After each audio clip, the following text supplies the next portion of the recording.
بسم اللہ الرحمن الرحیم۔ السلام علیکم، سیکنڈ ایئر خوش آمدید کہتے ہیں۔ آج ہم اپنے مطالعہ پاکستان میں سب سے پہلا جو باب ہے اول اسلامی جمہوریہ پاکستان، اس کو شروع کریں گے۔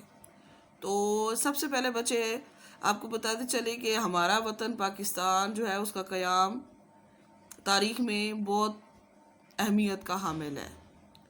پاکستان ایک نظریے کی بنیاد پر قائم کیا گیا، اسی وجہ سے پاکستان کو ایک نظریاتی ریاست کہا جاتا ہے۔ نظریاتی ریاست کیا ہوتی ہے؟ تو نظریاتی ریاست وہ ہوتی ہے جس کے افراد اپنے نظام حیات اور قومی کردار کی تشکیل اپنے نظریے کی روشنی میں کرتے ہیں۔ تو آج ہم بچے اپنا سب سے پہلا جو شروع کریں گے وہ سب چیزوں کو جاننے کے لیے سب سے پہلی چیز کہتی ہے کہ کیا چیز ہونی چاہیے ہمارے پاس؟ نظریہ۔ اب کہتے ہیں کہ نظریہ کیا چیز ہوتی ہے کہ یا نظریہ کیا ہے؟ تو نظریہ کسی قوم کی اجتماعی سوچ اور فکر کو کہتے ہیں۔ اب کہتے ہیں کہ نظریے کا ماخذ کیا ہوتا ہے؟ نظریے کا ماخذ نظریے کے لیے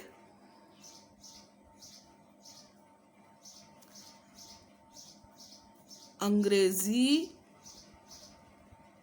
زبان میں لفظ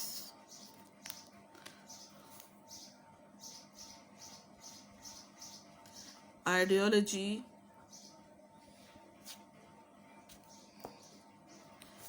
استعمال کیا جاتا ہے، جو کہ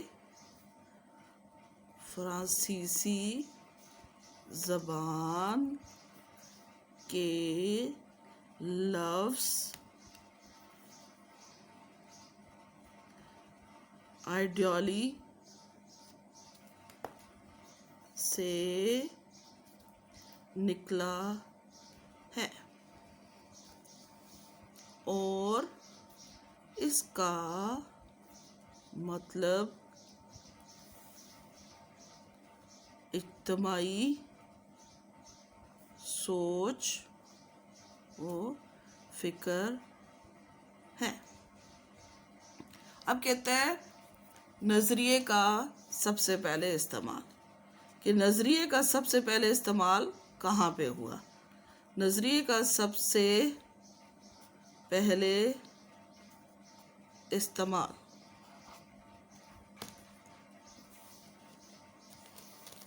لفظ نظریہ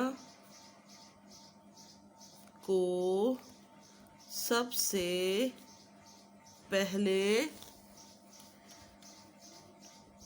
فرانسیسی مفکر ڈسٹل ٹریسی نے انقلاب فرانس کے دوران استعمال کیا۔ بقول ڈسٹل ٹریسی،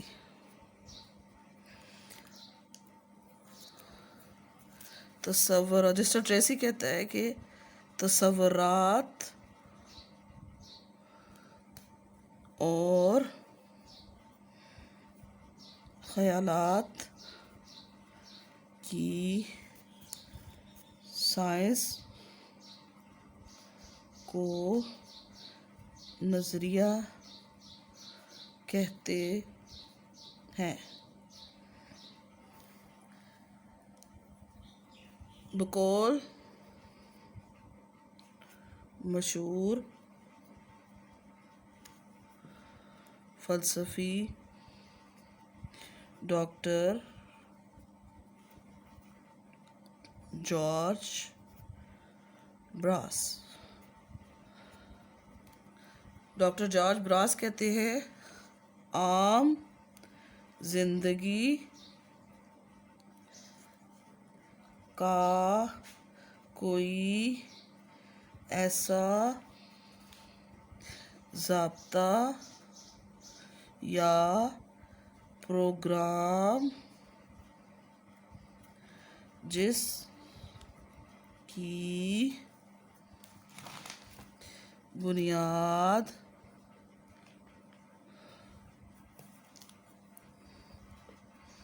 فلسفے پر استوار ہو، نظریہ کہلاتا ہے۔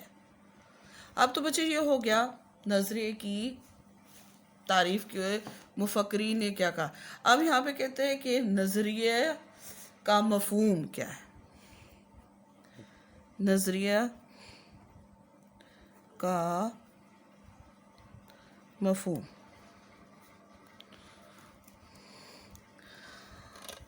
ہر انسان کی زندگی کا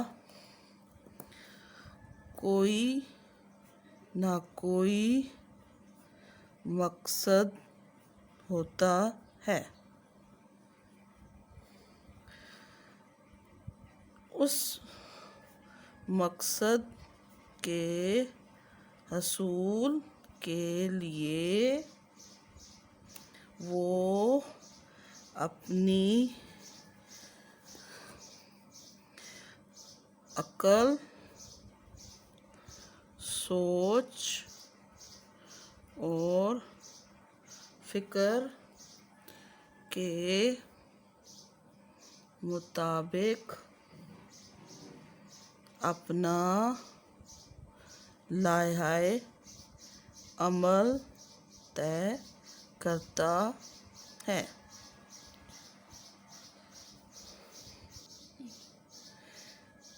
اسی طرح ہر قوم کا ایک اجتماعی مقصد ہوتا ہے جس کے حصول کے لیے وہ قوم اپنے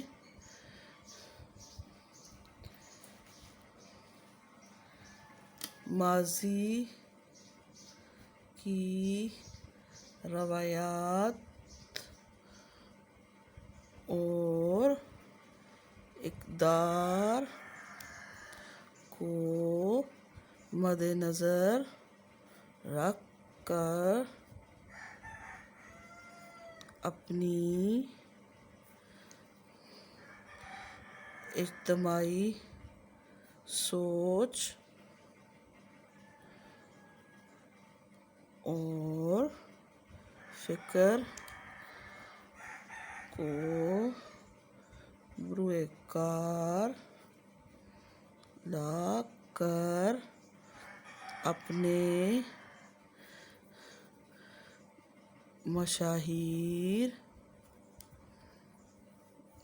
کی رہنمائی میں مستقبل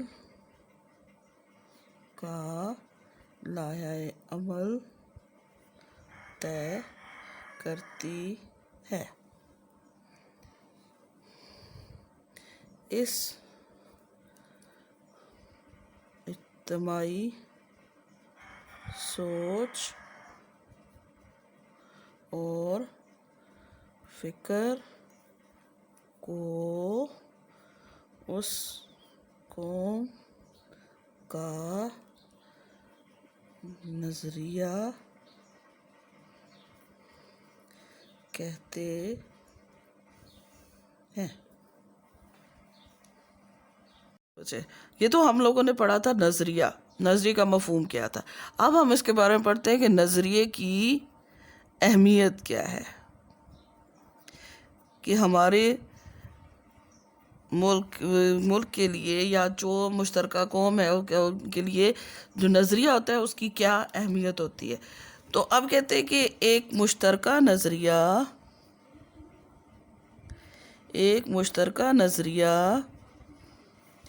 کسی بھی قوم کے افراد میں اتحاد و اتفاق کا پیدا کرنے کا سب سے مؤثر ذریعہ ہے۔ یعنی کسی بھی مشترکہ قوم میں جو اتفاق اتحاد پیدا کرنے کا جو ہوتا ہے، وہ مؤثر ذریعہ جو ہوتا ہے وہ نظریہ ہوتا ہے۔ ایک ہو گیا۔ دوسرے نمبر پہ کہتے ہیں کہ ایک نظریاتی قوم کے سامنے ایک واضح نصب العین ہوتا ہے۔ نصب العین ہوتا ہے کہ ہمارے پاس کیا چیز موجود ہے، ہم نے جس کو فالو کرنا ہے، جس کو آگے لے کے ہم نے چلنا ہے۔ نصب العین ہوتا ہے اور اہم فیصلے کرتے وقت اس قوم کے افراد کبھی بھی تذبذب یعنی کبھی بھی ہچکچاہٹ کا شکار نہیں ہوتے، یعنی انہیں کوئی پریشانی نہیں ہوتی کہ ہمارے پاس مشکل جو آ رہی ہے وہ کیسے ہوگا۔ وہ مشکل کو سالو کرنے کے لیے نظریہ، جو ہمارا نظریہ ہے، ہمارے ملک کا نظریہ کیا تھا؟ نظریہ ہمارا کہتے ہیں ایک ایسی ریاست حاصل کرنا جہاں اپنی زندگی اسلامی اصولوں کے مطابق گزار سکے۔ تو یہاں پہ ابھی ایک شکار نہیں ہوتا کہ ہمارے پاس ایک واضح نصب العین موجود ہے، ہمیں کوئی مشکل ہی نہیں ہے کہ جب بھی کوئی ہمیں مشکل آ جاتی ہے تو ہمارے پاس نظریہ موجود ہوتا ہے، ہم اس کو فالو کرتے ہیں کہ ہم نے کس طرح اپنی زندگی گزارنی ہے۔ یہ ہو گیا۔ پھر کہتے ہیں جب ایک نظریاتی قوم ایک ریاست قائم کرتی ہے تو اس کا نظریہ اس ریاست کے آئین اور قانون کی بنیاد فراہم کرتا ہے۔ کہ جب بھی کوئی آئین بنانا ہوتا ہے یا کوئی قانون سازی کرنی ہوتی ہے تو اس میں نظریہ ان کے لیے بنیاد فراہم کرتا ہے اور آئین سازی میں اس قوم کی رہنمائی کرتا ہے۔ کی اہمیت میں اب ہے کہ نظریے کا وجود میں آنا،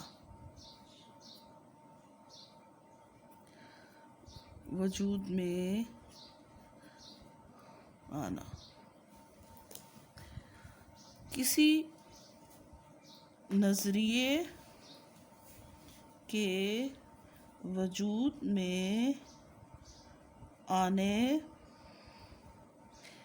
اور پھلنے پھولنے میں قوموں کی تاریخ، مذہبی عقائد، معاشرتی اقدار اور تہذیب و ثقافت بنیادی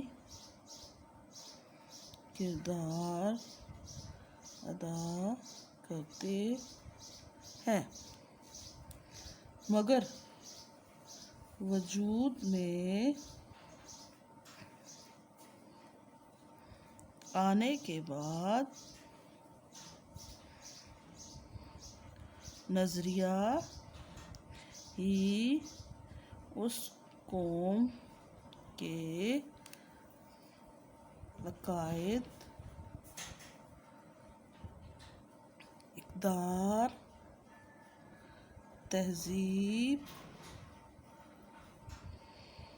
اور ثقافت کا بہترین محافظ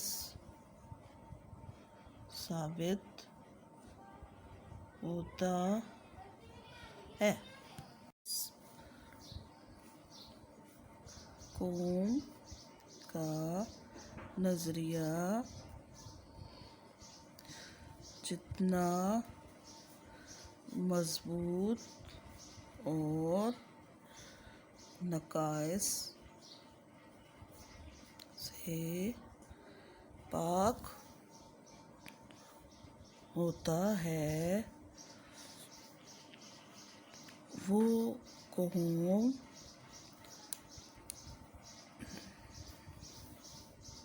تہذیبی اور ثقافتی لحاظ سے اتنی ہی مضبوط ہوتی ہے۔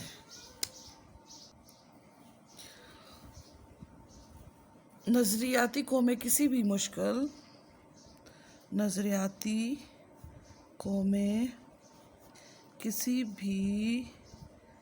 مشکل صورتحال کا بھرپور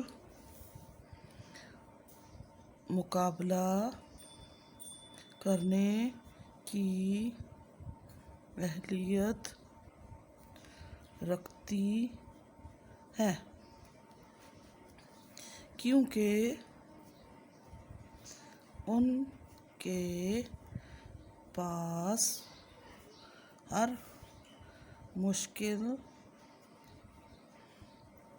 کو حل کرنے کے لیے بنیادی رہنما اصول، نظریے کی شکل میں موجود ہوتے ہیں، جن پر عمل کر کے وہ تمام مشکلات پر قابو پا لیتے ہیں۔ تو بچے، آج کا ہمارا جو پہلا ٹاپک تھا کہ نظریہ کیا ہے اور نظریے کی اہمیت کیا ہے، تو آج کے بچے آپ نے اس کے بارے میں جو پڑھا اور سمجھا اسے آپ لوگوں نے یاد کرنا ہے، اور اس میں سے آپ نے یاد کرنا ہے، اور یاد کرنے کے بعد اس کو اپنی رف نوٹ بک پر لکھنا بھی ہے۔ خدا حافظ۔ ٹھیک ہو گیا؟